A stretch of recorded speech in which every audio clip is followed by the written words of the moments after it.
अस्सलाम वालेकुम वरहमतुल्लाहि वबरकातुहू। मैं हूं नहास और आप देख रहे हैं रोशन आवाज़। जी नाज़रीन, उम्मीद है आप सब खैरियत से होंगे। नाज़रीन, आज हम बात करेंगे कि हम अपनी ज़िंदगी में बहुत सारे ऐसे काम करते हैं जिसके बारे में हमें इल्म नहीं होता कि वो क्या मुकाम रखते हैं, उनके क्या दराजात हैं, वो क्या फ़जीलत रखते हैं।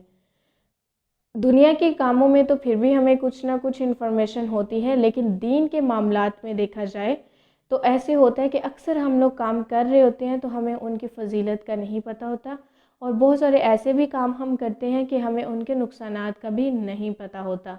तो जैसे कि रबीउल अव्वल का मुबारक महीना जा रहा है, तो इस महीने में कसरत से दरूद शरीफ पढ़ा जाता है और नबी करीम सल्लल्लाहु अलैहि वसल्लम पर दरूद भेजा जाता है, दरूद की तस्बीहात की जाती हैं। तो इस पे पता चलता है कि हम लोगों को ये इल्म होना चाहिए कि दुरूद की क्या फ़जीलत है, उसका क्या मुकाम है, उसकी क्या अहमियत है। कुछ लोगों को इल्म होगा, लेकिन बहुत सारे लोगों को इसकी फ़जीलत का इल्म नहीं होगा।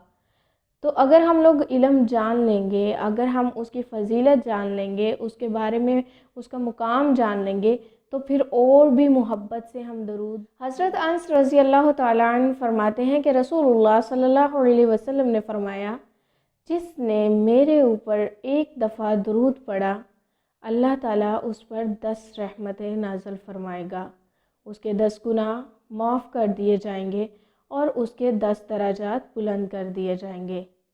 तो ये देखें कि एक दफ़ा दरूद पढ़ने की कितनी फ़जीलत है कि एक दफ़ा दरूद इब्राहीम पढ़ने से 10 रहमतें। हम अल्लाह ताला की हर हर हर हर काम में हम अल्लाह ताला की रहमत के मोहताज हैं। तो 10 रहमतें अल्लाह ताला एक साथ कर देंगे, और फिर हम गुनाह जो करते हैं दिन रात हम उनमें डूबे हुए हैं, तो वो उनमें से 10 गुनाह भी माफ़ कर दिए जाएंगे। और फिर दराजात, इंसान के 10 दराजात भी अल्लाह ताला के यहाँ बुलंद हो जाएंगे। तो ये है कि एक दफ़ा दरूद इब्राहीम पढ़ने से अल्लाह ताला ने इतना ज़्यादा मुकाम रखा है। इसके अलावा ये है कि दरूद पढ़ने से हमारी दुआएं कबूल होती हैं। रसूलुल्लाह सल्लल्लाहु अलैहि वसल्लम ने फरमाया, जिसने अपनी दुआ में सबसे पहले हम्द व सना की, अल्लाह की तस्बीहात बयान की, फिर उसने मुझ पर दरूद भेजा, दरूद भेजने के बाद अगर उसने दुआ की, तो नबी करीम सल्लल्लाहु अलैहि वसल्लम ने एक सहाबी को इस तरह करते देखा और फरमाया कि तुम अब दुआ मांगो। कि उसने पहले तस्बीहात की, अल्लाह की हम्द व सना बयान की, फिर उसने नबी करीम सल्लल्लाहु अलैहि वसल्लम पर दरूद भेजा और अल्लाह के नबी के लिए दुआ की। तो अल्लाह के नबी करीम सल्लल्लाहु अलैहि वसल्लम ने उसे देख के फरमाया कि अब तुम दुआ मांगो, तुम ज़रूर दिए जाओगे। यानी कि अब तुम मांगो, फिर दोबारा भी फरमाया कि अब तुम मांगो, तुम ज़रूर दिए जाओगे। यानी कि अगर इस तरीके से हम अपनी दुआ को मांगते हैं तो अल्लाह ताला हमारी दुआ को कबूल करता है, वो हमारी दुआ को रद्द नहीं करता। तो अक्सर हमारा शिकवा होता है कि हमारी दुआ कबूल नहीं होती। हम अल्लाह ताला से ये भी मांगते हैं, मैं बड़ी दुआएं करती हूँ। अक्सर मदर्स, अक्सर फ़ीमेल, मेल और न्यू जनरेशन, हमारी जो नौजवान छोटे छोटे बच्चों को भी ये होता है कि मैं अल्लाह ताला से ये मांग रहा हूँ या मांग रही हूँ तो हमारी दुआ कबूल नहीं होती। तो कभी कभी ऐसा होता है कि हम मांग रहे होते हैं लेकिन हमारे मांगने का तरीका गलत होता है। अब ये देखिए कि कितना खूबसूरत नबी करीम सल्लल्लाहु अलैहि वसल्लम ने तरीका सिखा दिया है कि अगर तुम तस्बीहात करोगे, उसके बाद तुम दरूद भेजोगे, तो फिर तुम जो भी दुआ करोगे अल्लाह ताला तुम्हारी दुआ कबूल करेगा। तो हम लोगों ने इसी तरीके से दुआ मांगनी है, क्योंकि नबी करीम सल्लल्लाहु अलैहि वसल्लम ने फरमा दिया कि अगर इस तरीके से दुआ मांगोगे तुम्हारी दुआ ज़रूर कबूल होगी। तुम मांगोगे और तुम ज़रूर दिए जाओगे। इसके बाद आता है कि बहुत सारे वाक़यात मिलते हैं हदीसों के ज़रिए या तारीख़ के ज़रिए, जिसमें पता चलता है कि जो दरूद है वो बहुत ज़्यादा रहमतों का ज़रिया है।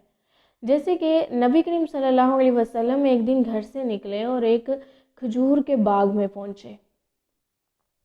खजूर के बाग में पहुँचे और नबी करीम सल्लल्लाहु अलैहि वसल्लम ने वहाँ पे सजदा किया। और जो सहाबी थे उनके साथ वो रवायत करते हैं कि इतना लंबा सजदा किया, इतना लंबा सजदा किया, मुझे अंदेशा होने लगा कि खैरियत हो, कहीं कुछ हो तो नहीं गया।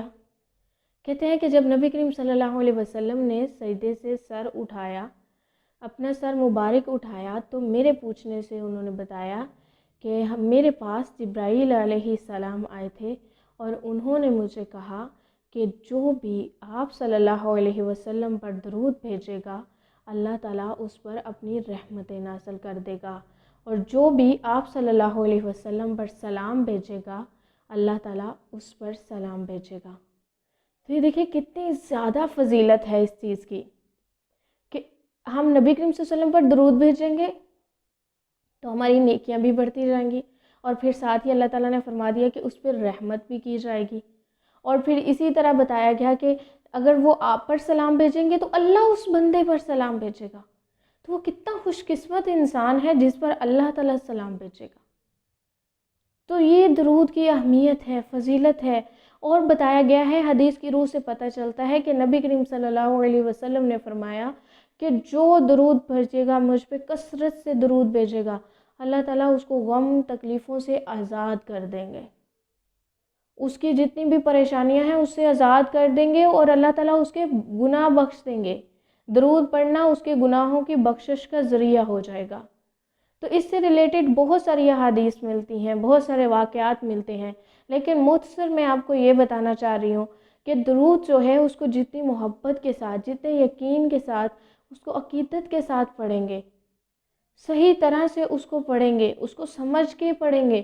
ایک تو یہ ہے کہ ہم لوگ تسبیحات چلتے پھرتے تسبیحات، میں نے اکثر لوگوں کو دیکھا ہے تسبیح انہوں نے پکڑی ہوتی ہے، چلتے پھرتے دھیان کہیں اور ہے لیکن زبان سے وہ حرکت نکل رہی ہے، سمجھ کچھ نہیں آ رہی کہ کیا پڑھ رہے ہیں، دانے پہ دانہ گراتے جا رہے ہیں۔ تو ایسا نہیں ہے، تسبیحات وہ ہوتی ہے جو شعوری طور پہ کی جائے، یعنی کہ آپ کو پتہ چلنا چاہیے، آپ کے دماغ میں وہ سمجھ آنی چاہیے کہ آپ زبان سے کیا ادا کر رہے ہیں، چاہے آپ چلتے پھرتے کریں، کام کرتے کریں، لیکن جو پڑھ رہے ہیں اس کو سمجھنا ہے، آپ کو خود بھی اس کی سمجھ آنی چاہیے کہ آپ کیا پڑھ رہے ہیں، آپ کی زبان کیا ادا کر رہی ہے۔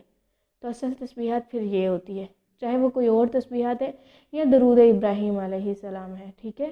تو آپ نے کیا کرنا ہے کہ درود کو پڑھنا ہے، شعوری طور پہ پڑھنا ہے، چاہے سارا دن پڑھیں، چاہے دن میں 1 دفعہ پڑھیں، 10 دفعہ پڑھیں، لیکن اب آپ کو اس اور زیادہ محبت کے ساتھ پڑھنا ہے تاکہ واقعی ہم پر اللہ تعالیٰ کی رحمتیں نازل ہو جائیں، ہمارے گناہ بخش دیے جائیں، اور ہمارے جو ہیں وہ نیکیوں میں اضافہ ہو جائے، اور ہمارے درجات بلند ہو جائے، اور ہم خاص طور پہ اللہ تعالیٰ کی رحمت کے مستحق ہو جائیں۔ اور اس کے بارے میں دیکھیں کہ نقصانات کیا ہیں۔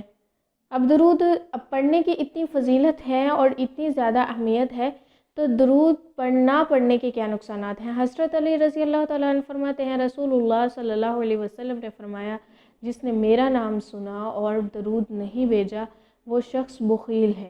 ایک اور حدیث میں آتا ہے کہ جس نے نبی کریم صلی اللہ علیہ وسلم پر درود نہ بھیجا اس نے اپنے جنت کا رستہ کھو دیا۔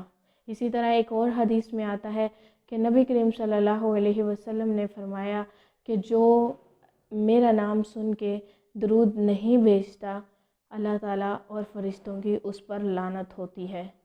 اسی طرح ایک اور حدیث میں ملتا ہے کہ نبی کریم صلی اللہ علیہ وسلم نے فرمایا کہ جب تک نبی کریم صلی اللہ علیہ وسلم پر درود نہ بھیجا جائے کوئی بھی دعا قبول نہیں کی جاتی۔